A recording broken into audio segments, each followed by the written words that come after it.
Hey everybody, I have got Sam Lightsey here from Midway Elementary School, and she and I are having a conversation about how to plan a unit hybrid. This has been something we've had a lot of conversations about throughout the district and throughout different schools. Some folks have had questions: how do I do this face-to-face versus this virtual time or this e-learning time? How do I kind of manage it all? So we thought it'd be good to actually get with a teacher and have that conversation. So Sam, it's good to have you here. Thanks for Say having hi. me. There she is, Sam. And so we're going to jump right in. And we've got a document that we started that's been modified from a district document that we thought would be helpful for teachers to see. So I'm actually going to share my screen, and we will kind of go from there.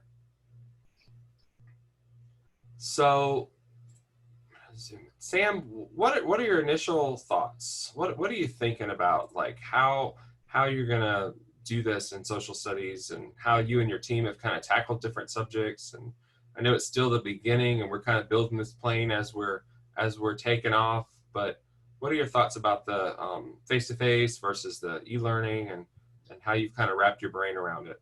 So one thing that we've talked about is that depending on the topic being discussed and depending on the standard we're discussing, some things are, as we've seen in the past with inquiry stations, a whole lot easier for the kids to wrap their minds around without my direct guidance than other things. So we went into this kind of 5-day virtual planning model with the idea that it's a topic that the kids could do fairly independently, fairly well with on their own. So what we're planning first here is just for the Transcontinental Railroad, just 5 days of lessons that doesn't include a separate face-to-face and a separate virtual, but instead just 5 plans that the kids can use no matter whether they are in school or at home. When they are in school, that will be the opportunities where we as teachers can, facilitate discussion maybe, or just lean in and coach into conversations just as needed.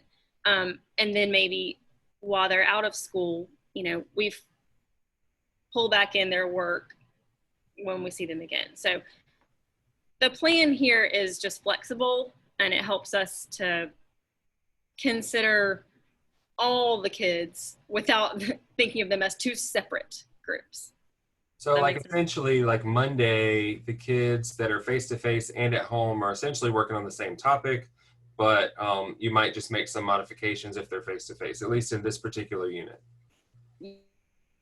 And we've mentioned that, some units will not be 5 days a week of everyone doing the same lessons. Some units that are heavier in content, thinking of things like the Holocaust or civil rights, or even things where we have simulations that we do, those are going to be weeks where you spend 2 solid days of in-class face-to-face instruction, working on that topic with kids in your classroom. Maybe the other 3 days, whether they're before or after, they're just reading extra articles or doing extra activities just to help just build their background of those topics. Gotcha. Okay, cool.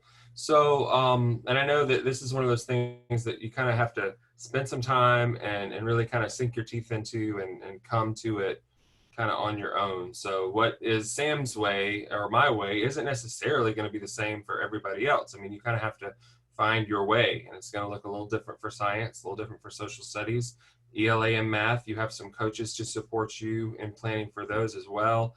I'm here to support you, Sam. If you're a 5th grade teacher, she can support as one of our model social studies teachers. So yeah, we're here. I know it was model like during face-to-face, but we're just going to assume that you're a model social studies teacher for distance learning too. It's going to be great. Okay.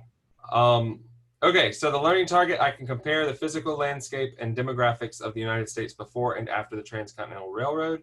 And then we've kind of got a summative performance task, which this is in that inquiry unit that has been built for the district. So students are going to answer this question. They can do it in that's actually where I started with this. So when I thought of planning these, 5 virtual lessons, I pulled out my inquiry that I've used face-to-face in the past and I used some of the assignments just like I had them before, just in a more virtual way. And then others I needed to kind of scrap because I had notes from last year that they didn't do well without my guidance on it. So it was a great place to start, is with what was already, with the inquiry unit that had already been built. Cool. Well, I'm glad that that's helpful and kind of transferable to this situation too. And like I said, there's not a perfect one. And if folks have feedback about those or ways to make them better, please share that. There's a feedback survey that you can access on the social studies page, and we can get you that if you need it. So yeah, that's awesome. So benefits versus the drawbacks of the Transcontinental Railroad. And it can be lots of different products, but one thing that's really helpful is use the elements from the units of study rubrics depending on where your students are. And I would say we're looking more so at argumentative for this. You possibly could use some informational aspects too. What do you think about that, Sam? Especially with us heading in just like a feedback, a standards-based model, like it's going to be so, and I'm thinking also if you pull from like a fourth grade, in my case, argument unit, I can go rely on that language to support, well, I guess it depends on where these kids got last year because they might not have had a whole argument unit. Exactly. Like a third grade unit. Exactly. But just to go rely on that language of how they're supporting their claim, just doing it with social studies topics. So it's a great just mesh of the two. Absolutely. And we've had that conversation too, Sam, about like some content might not have gotten covered in the year before as far as social studies goes. And there really is, it would be nice to be able to go back and find for every single student what they didn't get and all that. But a better approach we kind of landed on was if there are opportunities to integrate things throughout the year, like for instance, let's say that fifth graders didn't get to Reconstruction or some of the Civil War stuff that they would have gotten at the end of fourth grade because of the kind of crisis teaching that we were doing and the pandemic and all that. I mean, when you get to the civil rights movement and when you get to some of these things, these topics later, like that might be an opportunity for you to kind of dig back in and say, you know, you might not have gone through this, but here's an article that we can do a really quick teach about or a quick mini lesson. And that way you don't feel like you have to go back through and reteach or teach for the first time these units that they kind of missed. And I didn't know if you wanted to speak to that. I know that that's like, we want the kids to get the whole story, but we also have to prioritize. And if we're looking at, you know, being driven by feedback and the standards for this year, those things might not be things that we want to spend a whole lot of time in. Right. And that's another place where, you know, read alouds, especially with, you know, U.S. history, maybe not so much some topics as, you know, as well as others. Read alouds can be so great. And there are so many stories written about these time periods that would be a great place just to bring in the literacy piece to it instead of spending weeks and weeks. I'm thinking like Civil War is a big thing, right, for me, because these fourth graders last year didn't get any Civil War, which is a huge part of our country's history. And, you know, I think first of all, I have to step back and say, it's not my job to teach them everything they need to know about all of the things as much as I would like to. But just to be realistic with, you know, the big things they need to take away from it and how I can do that in the least amount of time. Yeah. And they will get a really, really hefty dose of the Civil War when they get to 8th grade. I know that's a little bit later, but maybe there are ways that you can integrate or, you know, flood your reading center with some texts about this and say, hey, I've added some choices about the Civil War. I know some of you might be interested in that. And if that's a kind of one of those extension ideas for students, or maybe they want to jump into that, then that's something they could do. Yep. Cool. All right, so jumping right into the lesson, kind of walk me through what you're thinking. The way that we've got this set up is you're planning like a virtual teacher every day, and then you're just enhancing that. So that's this particular model. You're enhancing what you're doing when you have kids face-to-face. I like the word enhancement there because I think that it really lends itself to teachers understanding that we can't be in every place with every kid at once, and we can't be in two places at once. Right. And do both things well. So if we and especially, by upper elementary, when we're really trying to help them become more independent and more self-sufficient, like to think that the stuff that you see in the left-hand column there, they're doing on their own. They're accessing it on their own. They're going through it on their own. And if they have the benefit of being in class that day, I'm just enhancing what they have going on. So I really like how that wording is there. Cool.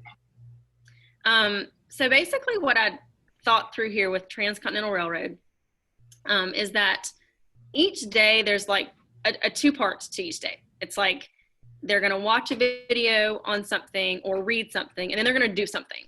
So it's kind of, and that should be the routine that they're getting into: read and do, watch and do. And I think building that routine for the kids is going to be important. And putting things in one place, like we've done here with this planning template, I think it's going to be important that things live in a place for the kids where they are used to going to get them in the same spot, and they see it in the same format, and they expect that routine. That's going to be crucial for them becoming successful with this on their own, I think. Yeah. Yeah.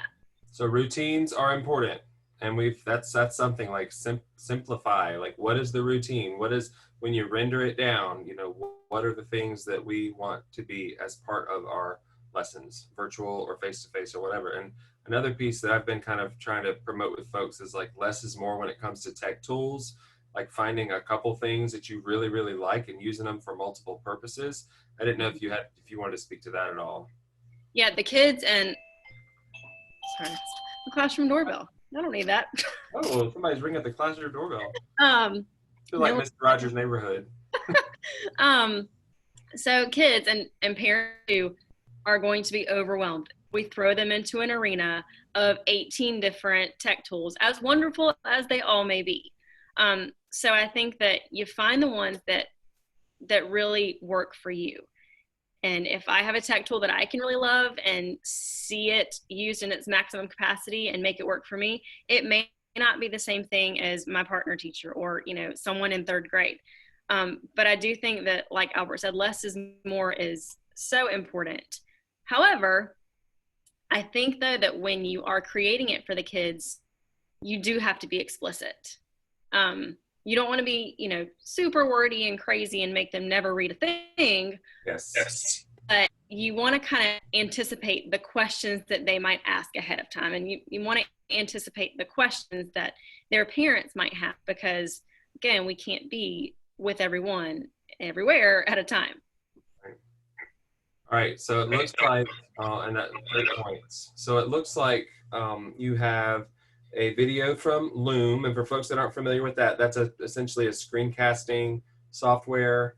You would just, am I correct in that? That's like Screencastify. So it's so user friendly. I like them the most. Okay. I tried Screencastify, and the buttons for it were like kind of hidden for me. I didn't love that.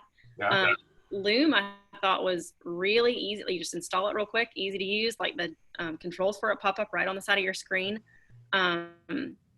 And it had the option to, you can either show your face while you show your screen, or just your screen, or just your face. So Loom was really simple. I really like that one. And so when you see on the Monday and Wednesday lessons here for Loom videos, like those are not even 5 minutes, like super quick, like introduce it, throw in some wait time in there for them to kind of think through it. And then they're going to go do the activity, but that'll give you a chance to really set it up kind of like in a face-to-face way. I really would think that if you're starting a new topic, and if that new topic doesn't start until Tuesday or Wednesday or whenever, it's probably going to be best, unless you're giving them some sort of anticipation activity, to start it with a face-to-face mini lesson. Yeah. But I didn't feel like you need one every day, because, again, once you kind of introduce it and they're getting into it, they just need to go do some practice. And Albert, I always go back to what you told me a few years ago: whoever's doing the work is the one who's doing the learning. Yeah. So exactly. I try to keep that in mind, that, like, set it up for them, make sure that the documents and articles and things that they are accessing are kid friendly, and then let them do it. Yeah. Let them roll on. And so essentially on the Monday, the only thing we've got that's an enhancement is you could do the mini lesson live if you would want to, or you could say, hey, watch this mini lesson, and if you have questions, I'm here to help you, that sort of thing. You're facilitating the learning. So that stuff is all there, whether you're face to face or at home. And you're just being that extra layer of support, I guess, at school. And you could use physical sticky notes instead of Padlet, which Padlet's a great tool. I don't even know what we're going to be allowed to do as far as physical sticky notes, because I know that we are limited in how we move in class and stuff like that. So there might be situations where kids are zooming and using Padlet in class just like they would at home. It could be, I don't know if this would be feasible, but you could have kids that are at home, not necessarily at the same time, but maybe so, like working with the kids that are at school. Yeah, Or we've the Padlet could be like a slow chat kind of thing where they yeah. talk. Yeah, what do you think? Yeah, I didn't plan any of it on this particular week, but that would be, especially for building community. Instead of having two halves of the class that don't ever meet, that just gives them the chance to communicate with one another. And that's the advantage of like a Flipgrid setup too, is that it's there and everyone's posting it, you know, when they are assigned to, or for virtual kids, when they have time, but yet their thoughts are all still coming together. So I think that that's a really valuable piece to consider. I want to say also, before I forget, that I was starting to go through this, and you know, you think of like all these things that need to be made virtual for 5 days worth of lessons. Every day doesn't have to be amazing. Some days they might just read an article and then make a chart. That's Yeah, Thursday. it's okay.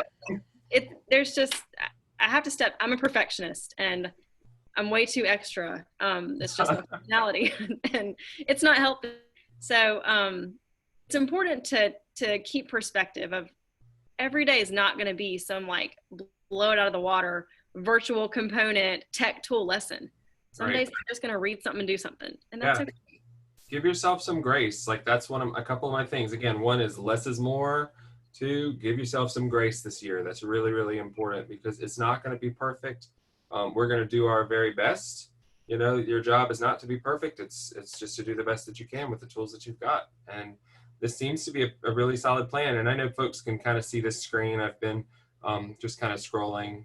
Here it is, though. You've got them kind of working on a brain pop and working through a web quest. And again, if you're the type of person who wants these things to be 2 face-to-face kind of days and then them kind of working on the other 3 days, this could easily be shifted around. I mean, it's again, whatever your flavor is, but you know. Well, if it's a week that ends up, because it's a topic that needs to be heavier on a mini lesson first, Yeah. week when you're going to sit down with your team and as a team decide like the order of what the lessons need to happen, but then maybe I'm the one that goes in to create that Loom recording for Monday's topic, and maybe my partner across the hall makes the Loom for Tuesday's topic. We would just need to sit down in advance just to decide, okay, what are we going to be discussing Monday? What are we going to be discussing Tuesday? So it doesn't need to become this huge, you know, cumbersome task of got to record lessons for every day. Right. Well, and that's the thing. Teamwork makes the dream work. I know it's another quote or whatever, but like you're going to need to work together with your partner, your hybrid folks, and your Lula friends. You know, everybody. I feel like we're all in this together. So how are we going to leverage the talents that each of us kind of bring to the table? And that takes a lot of trust, a lot of trust. So Yeah. continuing to build trust, and you know, what do you think about that? Yeah. Again, I'm a perfectionist and I'm an overachiever, and it's terrible, but it's healthy right now. And, you know, again, also we're not entertainers. Like I'm not here to necessarily for them to think what everything I'm doing is the most amazing thing. But I do think there's an element to, if they're hearing a lesson taught by a teacher, you know, down the hall that they're familiar with, but it's not theirs, that's interesting for them, I think, too, just to change it up. Yeah, absolutely. So the rest of the week, it looks like you've got a mini lesson again on the physical landscape. You've got some artifacts the students look through. These, I guess, would be posted on your Google Classroom page for elementary, or Seesaw, depending on what your, for some schools have chosen that for primary. And again, that's going to be something, it's like, don't just assume that kids know how to use these tools, because we really didn't in elementary have as much practice with these tools in the spring. So it's going to have to be really intentional use of those few tools over and over and over and over for them to kind of get the gist of how you're going to kind of unroll these things. And I think that as far as a couple of days when the kids are going to be using their notebooks, Some of those are going to be things that you pull that notebook page back out next time they are in class and you discuss it or you check it. Like, you don't want to be just lost in the notebook forever and you have never seen their thoughts, you've never offered them any feedback. So that's something to keep in mind too. It's not everything there for them to just do it and forget about it. Right. So yeah, just so many great ideas here. I mean, you've got a Flipgrid chat, and we even talked about that a little bit on Friday, because originally you were going with more of like a Socratic seminar thing, and then we talked, and it's like, oh, well, don't forget, the kids are going to really be doing asynchronous things on that Friday, because you're going to be in professional learning. So unless a kid, which it could be a thing, like you might have a kid later on down the year that's moderating something like that. That could be a really cool thing. But for starters, like, I love how you made the a quick move and switch to using Flipgrid instead of like Flipgrid is super easy to use, and that's something that I used in my class last year, even pre-pandemic. It's really easy to create, really easy for the kids to access, and again, just post it right in Google Classroom with everything else. But yeah, I had this grand idea of, we'll have Zoom discussion and we'll have breakout groups, and then it was like, wait a minute, we won't have that time on Fridays because of all the other things going on. So just Zoom would be a live discussion. Flipgrid is more of that slow chat video style. So easy to just make a swap. Absolutely. So I'm going to stop sharing my screen. And I really appreciate you spending a little bit of time with me today, Sam, and preparing for this.